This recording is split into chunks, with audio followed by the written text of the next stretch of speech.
క్రీస్తునందు ప్రేమైన దేవుని వారందరికీ కూడా మన ప్రభు, మన రక్షకుడు, మన దేవుడైన యేసుక్రీస్తు ప్రభుల వారి నామమున శుభములు, వందనాలు తెలియజేస్తూ ఉన్నాను. ప్రేమైన వారులారా, అందరూ దేవుని కృప వలన ఇంతవరకు సజీవ లెక్కలో ఉన్నాం. అందుని బట్టి దేవాది దేవునికి వందనాలు చెల్లించబద్దులమైన. అయితే గడిచిన దినాలన్నీ కూడా మన జీవితాల్లో ఎన్నో గొప్ప మేలులను మనము చవి చూసాం, రుచి చూస్తున్నాం, ఇంకా అనుభవిస్తూ ఉన్నాం. ఆ అనుభవిస్తున్న అనుభవాలన్నిటిలో కూడా సంతోషాలు ఉన్నాయి, సమాధానాలు ఉన్నాయి, ఆరోగ్యాలు ఉన్నాయి, అనారోగ్యాలు ఉన్నాయి, బాధలు ఉన్నాయి, కన్నీరు ఉన్నాయి. అన్ని రకాల అనుభవాల ద్వారా మన జీవితాలు కొనసాగుతున్నాయి.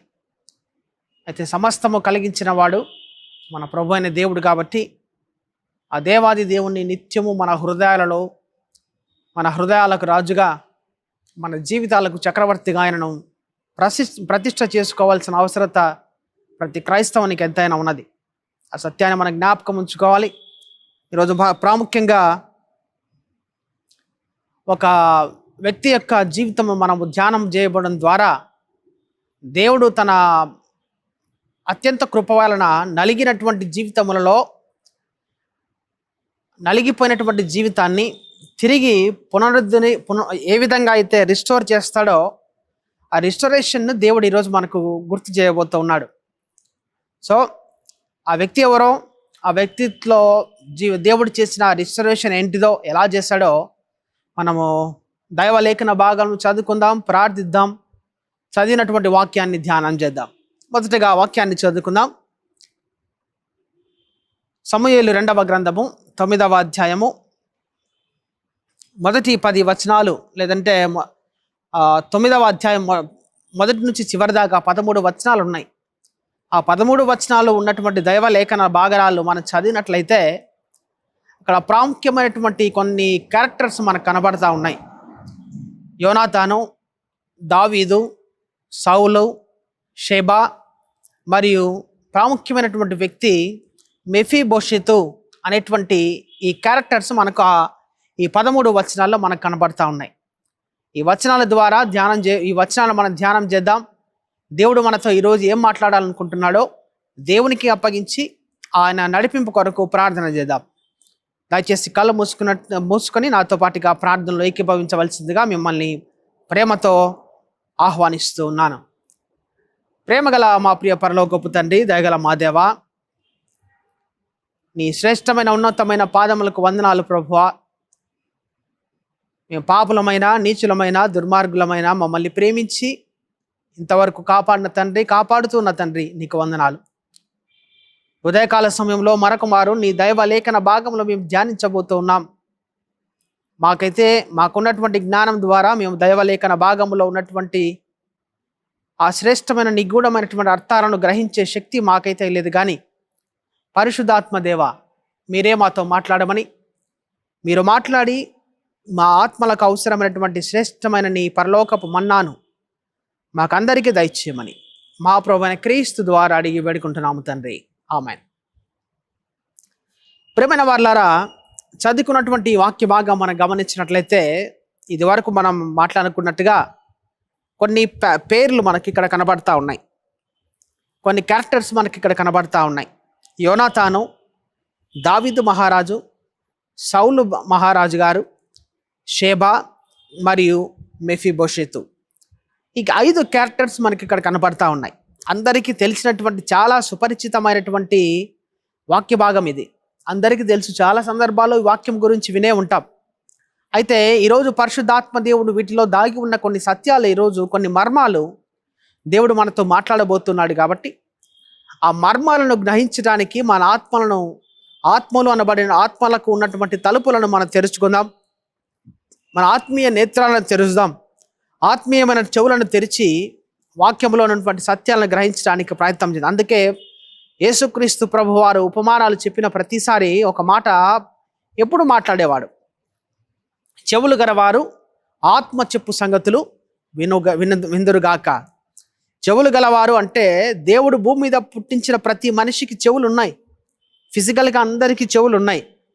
ఒక్కొక్కరికి చాటంతా చెవులు ఉన్నాయి, ఏనుగులకు ఉన్నట్లు చెవులు ఉన్నాయి, కానీ ఏనుగుకున్న చెవులకు మనకున్న చెవులకు తేడా ఏంటిది? ఏనుగు దేవలేఖన భాగాలను గ్రహించలేదు, కానీ మనకు దైవలేఖన భాగాలను గ్రహించే శక్తి దేవుడు మనకిచ్చాడు. అందుకే తన శిష్యులతో అంటూ, చెవులు గలవాడు తన ఆత్మ చెప్పు సంగతులు వినును కాక అని చెప్పడం మాత్రమే గాక, ఆత్మ చెప్పే సంగతులు మీరు మాత్రమే విని గ్రహించడానికి దేవుడు మీకు సహాయం చేస్తున్నాడని తన శిష్యులతో చెబుతున్నాడు. అంటే మనము కూడా దేవుని దగ్గర శిష్యరికం చేస్తున్నటువంటి శిష్యగణం మనమంతా. సంఘముగా పిలువబడుతున్న మనము, క్రీస్తు బిడ్డలముగా పిలువబడుతున్న మనము, క్రీస్తు శిష్యగణములో మనమంతా ఒక భాగము. కాబట్టి మనకున్నటువంటి ఫిజికల్ చెవులు మాత్రమే కాక ఆత్మీయమైనటువంటి చెవులను తెరిచి ఆత్మ చెప్పు సంగతులు విందాం, ఆత్మలో బలపడదాం. ప్రియమైన వారలారా, ఇక్కడ యోనాతాను అనేటువంటి వ్యక్తిని దావీదు మహారాజు విపరీతంగా ప్రేమించాడు. అందరికీ తెలుసు కదా, దావీదు మహారాజు యోనాతాను మంచి స్నేహితులు. యోనాతాను యొక్క తండ్రి సౌలు గారు దావీదును చంపడానికి ఎన్నో రకాల ప్లాన్లు వేస్తున్నప్పుడు, ప్రణాళికలు రచిస్తున్నప్పుడు, కొన్ని సందర్భాల్లో దావీదును కాపాడడానికి దావీదు ప్రాణాన్ని కాపాడటానికి యోనాతాను డైరెక్ట్గా మరియు ఇండైరెక్ట్గా దావీదు మహారాజుకు సహాయం చేసిన సందర్భాలు మన పరిశుద్ధ గ్రంథంలో చూస్తూ ఉన్నాం. ఆ సహాయం చేయడానికి గల కారణం ఏంటిది అని ఆలోచన చేస్తే, వీరిద్దరి మధ్య కుదిరినటువంటి సఖ్యత, వారిద్దరి మధ్య కుదిరినటువంటి ప్రేమ, వారిద్దరి మధ్య కుదిరినటువంటి స్నేహభావము. ఆ స్నేహభావం వలన తన స్నేహితుడు మరణించకూడదని యోనాతాను ఆశించాడు.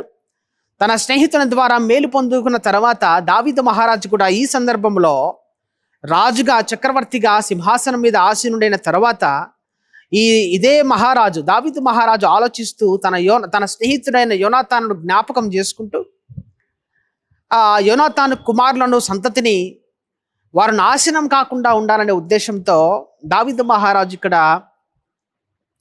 యోనాతానును బట్టి నేను ఉపకారము చేతునని దావీదు మహారాజు తలంచి ఏమంటా ఉన్నాడు? సౌలుకు సంబంధించిన వ్యక్తులు ఇంకా ఎవరైనా బతికే ఉన్నారా? సౌలు డిసెండెంట్స్, ఆయన రక్త సంబంధికులు ఇంకా ఎవరైనా బ్రతికే ఉన్నారా? ఒకవేళ బ్రతికి ఉంటే let them come to my presence, let them come in to my house, వారిని నా గృహంలోనికి వారిని తీసుకొని రండని దావీదు మహారాజు అడుగుతా ఉన్నాడు, ఎంక్వైరీ చేస్తా ఉన్నాడు. ఎవరి దగ్గర ఎంక్వైరీ చేస్తా ఉన్నాడు? షేబా అనేటువంటి ఒక వ్యక్తి దగ్గర దావీదు మహారాజు ఎంక్వైరీ చేస్తా ఉన్నాడు. షేబాను పిలిచి, అయ్యా, సౌలుకు సంబంధించిన వ్యక్తులు ఇంకా ఎవరైనా ఉన్నారా అంటే, ఈ షేబా అనేటువంటి వ్యక్తి, ఈ సైనిక అధికారి భయపడుతూ జంకుతూ ఒక మాట చెప్తా ఉన్నా, అయ్యా దావీదు మహారాజా, చక్రవర్తి గారు, నీకు భయంకరమైనటువంటి శత్రువైనటువంటి సౌలుకు సంబంధించినటువంటి ఒక వ్యక్తి ఇంకా జీవించే ఉన్నాడు, ఒక వ్యక్తి ఇంకా బ్రతికే ఉన్నాడు. ఎవరు ఆ వ్యక్తి? ఎక్కడ బ్రతికి ఉన్నాడు అని దావీదు మహారాజు అడిగినప్పుడు షేబా చెబుతున్నటువంటి మాట, యోనాతానుకు కుంటికాళ్ళు కల ఒక కుమారుడు ఒకడు ఉన్నాడని దావీదు మహారాజుతో మనవి చేస్తా ఉన్నాడు. ప్రభువా, దావీదు మహారాజా, సౌలుకు అంటే సౌలు యొక్క మనమడైనటువంటి, అంటే సౌలు కుమారుడు అయినటువంటి యోనాతానుకు పుట్టినటువంటి ఒక కుమారుడు, కుంటికాళ్ళు కలిగినటువంటి వ్యక్తి ఒకడు ఉన్నాడు ప్రభువా, ఆయన ఇంకా బ్రతికే ఉన్నాడు. కుంటివాడు ఉన్నాడా? ఎలా కుంటివాడయ్యాడు? కుంటివాడి గల కారణం ఏంటి? కుంటివాడు అవ్వడానికి గల కారణం ఏంటిది అని ఆలోచన చేస్తే, సమూయేలు మొదటి గ్రంథము మనం గమనించినప్పుడు 4వ అధ్యాయము మనం సమూయేలు మొదటి గ్రంథములో మనం గమనించినప్పుడు 3వ అధ్యాయము మనం గమనించినప్పుడు సమూయేలు యొక్క కుమారుడు యోనాతాను యొక్క కుమారుడు అయినటువంటి మెఫీబోషెతు అనేటువంటి ఒక కుమారుడు ఉన్నాడని షేబా గుర్తు చేసినప్పుడు షేబా చెబుతున్నాడు, అతను కుట్టిగాళ్ళు కలిగినటువంటి వ్యక్తి అని వివరించిన తర్వాత, ఆ కుట్టిగాళ్ళు కలిగినటువంటి వ్యక్తి ఎక్కడ ఉన్నాడని షేబాని అడిగినప్పుడు, ఈ షేబా దావీదు మహారాజుతో చెబుతున్నటువంటి మాటలు, అయ్యా, ఈ మెఫీబోషెతు అనేటువంటి వ్యక్తి లోదెబారు అనే ఒక ఊరిలో, ఆ కుట్టిగాళ్ళు కలిగినటువంటి ఈ వ్యక్తి లోదెబారు అనే ఊరిలో నివసిస్తూ ఉన్నాడు, అక్కడే ఉన్నాడని చెప్పగా దావీదు మహారాజు ఏమంటా ఉన్నాడు?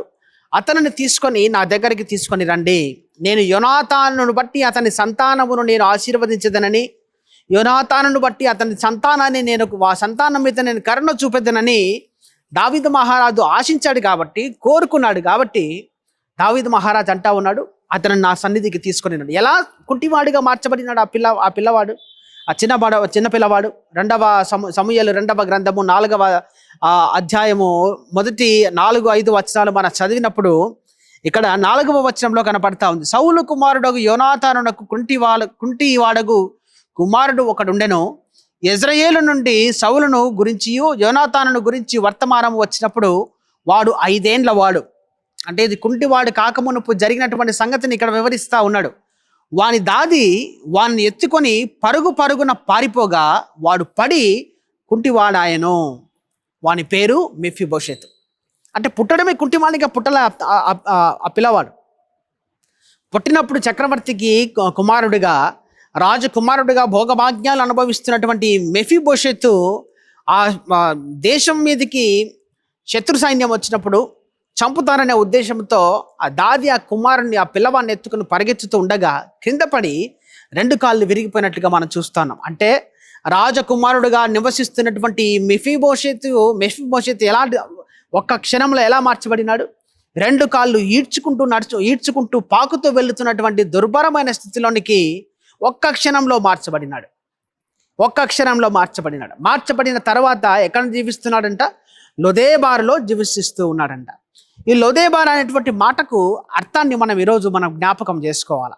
So what is the meaning of Lodebar? Lodebar అనగా హీబ్రూ భాషలో లొదేబారు అనగా దేవుని అబ్సెన్స్, దేవుడు లేకపోవుట, order of absence of particular order.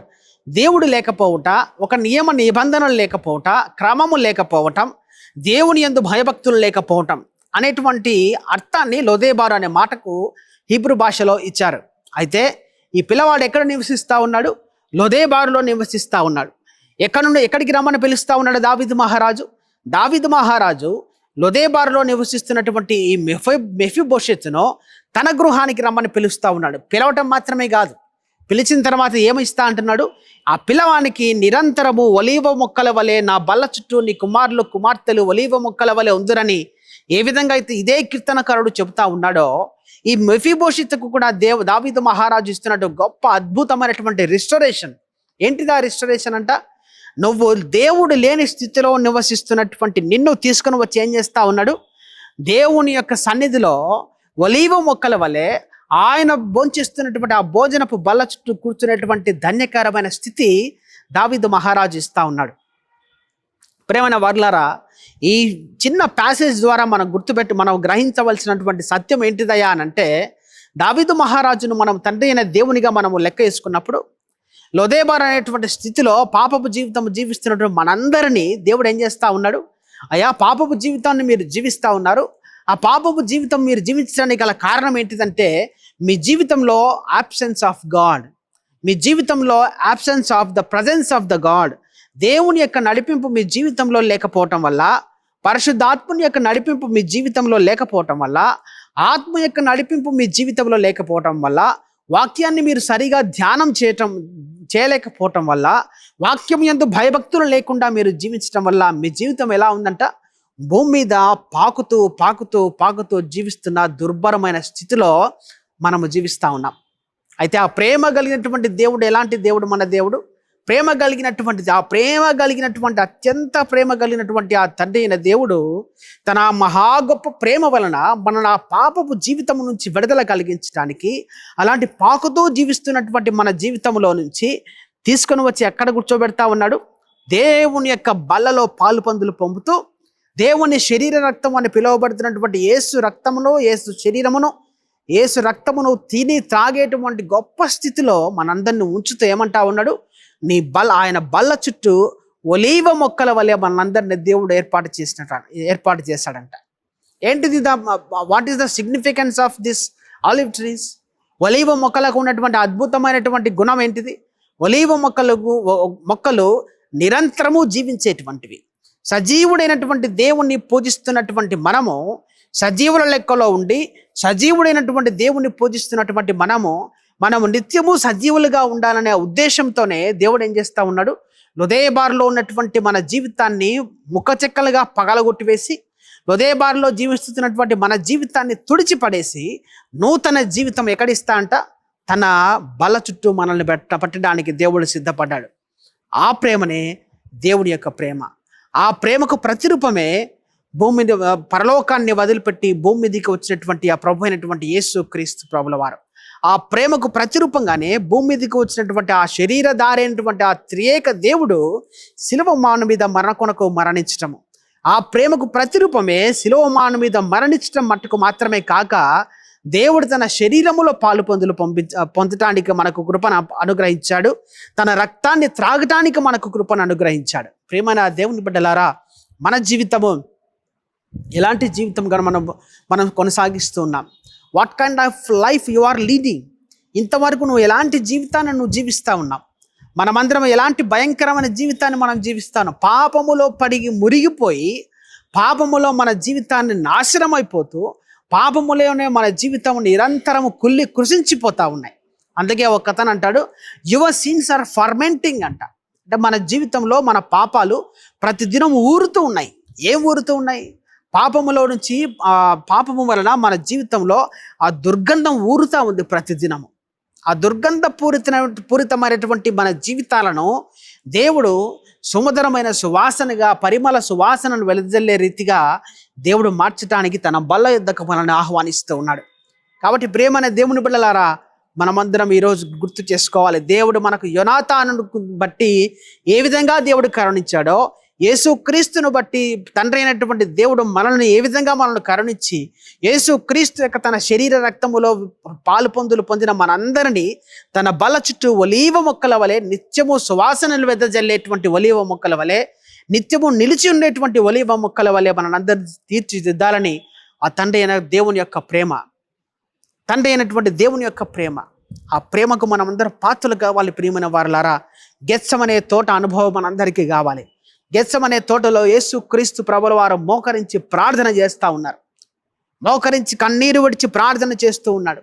మోకరించి ప్రార్థిస్తున్నటువంటి సందర్భంలో ఆయన శ్వేత గ్రంథులలో నుంచి రక్తం వస్తూ ఉంది.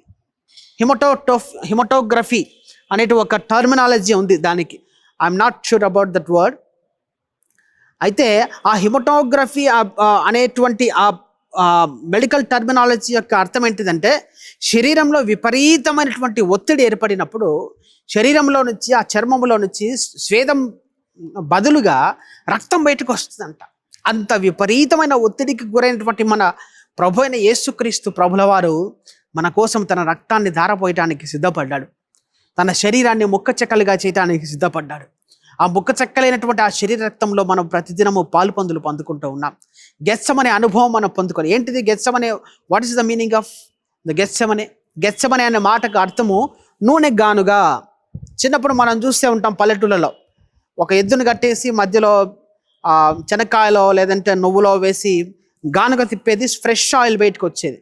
అట్లా నూనె గానుగా, గెత్సెమనే మాటకు అర్థము నూనె గానుగా. అంటే గానుగలో పడి ఏ విధంగా అయితే విత్తనం పగిలిపోయి శ్రేష్టమైన నూనెను బయటకు వస్తూ ఉందో, మన శరీరం కూడా, మన ఆత్మలు కూడా ప్రార్థన అనేటువంటి గానుగలో పడిపోవాలి. మన పాపము ప్రార్థన అనేటువంటి గానుగలో పడి ఎప్పుడైతే పగిలి ముక్కలై బద్దలైపోతుందో, ఆ పాపము ముక్కలు పోయిన తర్వాత సుమధురమైనటువంటి సువాసనలు క్రీస్తు ప్రభుల వారి ద్వారా మన జీవితంలో మనం పొందుకునేటువంటి స్థితి దేవుడు మనకి ఇవ్వబోతా ఉన్నాడు. కాబట్టి ప్రేమైన దేవుని కుటుంబమా, ఈ లెంట్ కాల దినాల్లో మనము దేవుని యొక్క వాక్యాన్ని ప్రతిదినము మనం ధ్యానించబోతా ఉన్నాం. చివరిగా ఒక మాటను చెప్పి నేను ముగిస్తాను. ఎవరైనా ఐఏఎస్ ఆఫీసర్ కావాలంటే క్వాలిఫికేషన్ ఏంటిది? గ్రూప్ 1 ఎగ్జామ్స్ రాయాలి, క్వాలిఫికేషన్ ఏంటిది? లేదంటే ఎంబీబీఎస్ నేను చదవాలి, నా క్వాలిఫికేషన్ ఏంటిది? ఎంబీబీఎస్ నువ్వు చదవాలి అంటే ఖచ్చితంగా నువ్వు 10+2 12th పాస్ అయి ఉండాలి. 12th పాస్ అయిన తర్వాత నువ్వు ఎంట్రన్స్ ఎగ్జామ్ రాస్తావు. రాసిన తర్వాత నీకు సీట్ వస్తుంది. By the grace of God seat వస్తే నువ్వు ఒక ఎంబీబీఎస్ చదవగలవు. లేదా ఒక గ్రూప్ 1 ఆఫీసర్ కావాలి, 10+2+3 గ్రాడ్యుయేషన్ అయిన తర్వాత నువ్వు ట్రైనింగ్ వెళ్తావు. ట్రైనింగ్ అయిన తర్వాత నువ్వు గ్రూప్ 1కి ఒకవేళ క్వాలిఫై అయితే you will become as a administrative officer. అదే రీతిగా మనము ఈ లోకంలో ఏదైనా ఒక స్థితిని మనం పొందుకోవాలంటే you are undergoing some training. ప్రతి ఒక్కరము ఒక ట్రైనింగ్ పీరియడ్ గుండా వెళ్తూ ఉన్నాం. ట్రైనింగ్ లేకుండా మనము డైరెక్ట్గానే ఐఏఎస్ ఆఫీసర్ కావడంలే, ట్రైనింగ్ లేకుండానే మనం డైరెక్ట్గా డాక్టర్ కావడంలే, ట్రైనింగ్ లేకుండానే డైరెక్ట్గా మేము ప్రీస్లం కాలే. అయితే అదే రీతిగా ఈరోజు మనందరము కూర్చున్నటువంటి మనమందరము, ఈ వాక్యాన్ని వింటున్నటువంటి మనందరము, క్రీస్తు శరీరంలో భాగమైనటువంటి మనందరము, యేసుక్రీస్తు ప్రభుల వారు పౌలు భక్తుల ద్వారా మాట్లాడినటువంటి ఒక మాటను ఈరోజు మరొకసారి గుర్తు చేస్తా ఉన్నా. మనమందరము వాక్యం అనే పాల చేత పోషింపబడుతున్న పసిబిడ్డలం అంటా ఉన్నాడు. పోషింపబడుతున్నాము అంటే what is the meaning of పోషింపబడుట? Nothing but we are under training. మనము ట్రైనింగ్ పొందుకుంటూ ఉన్నాం. అదే రీతిగా ఈ 40 రోజుల ట్రైనింగ్, ఈ 40 రోజుల లెంట్ దినాలు కూడా మనకు ఒక training period, intensive training period. ఎలాంటి intensive training period? You are not only suffering physically but mentally and spiritually. మనం మన శరీరాన్ని మాత్రమే ఉపవాసము ద్వారా నలగొట్టుకోవడం మాత్రమే కాదు, కానీ మన శరీరాన్ని, మన ఆత్మను, మన మనస్సును పదిలపరుచుకుంటూ ఉన్నాం. గెత్సమనేటువంటి నూనె గానుగలో మన శరీరాలను, మన ప్రాణ ఆత్మ శరీరములను వేసి ఆ గానుగలో పిండి పిప్పి చేయటం ద్వారా వచ్చేటువంటి అద్భుతమైనటువంటి ఆ నూనెను, ఏంటిది ఆ నూనె? నూనెకు సాదృశ్యం ఏంటిది? ఆ మెనోరా 7 దీపస్తంభాల మీద వేసినటువంటి నూనె మన ప్రార్థన. ఆ ప్రార్థన ఈరోజు మనం గెత్సమనేటువంటి అనుభవాల ద్వారా మనం పొందుకునేటువంటి ప్రార్థన, పొందుకునేటువంటి ఆశీర్వాదములు దేవుడు మనకి ఇవ్వాలని ఆశపడతా ఉన్నాడు. అందుకే దేవుడు ఏమంటా ఉన్నాడు? Come to my presence, come to my home. మీరు లొదేబారులో నివసిస్తే పాపం దేవుడు లేని స్థితిలో ఉన్నటువంటి మనల్ని దేవుడు ఎక్కడికి పిలుస్తా ఉన్నాడు? తన గృహం అనేటటువంటి బెత్లెహేముకు, రొట్టెల గృహమైనటువంటి ఈ ఆలయంలోనికి దేవుడు పిలుస్తా ఉన్నాడు.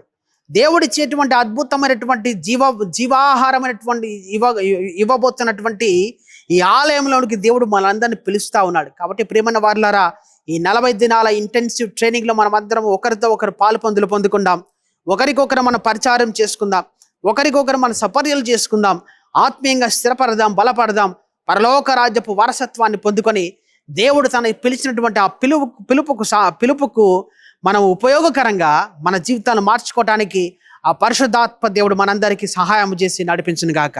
దేవుడు ఈ మాటలను మన వినికిడిలో ఆశీర్వదించును గాక. అందరికీ వందనాలు.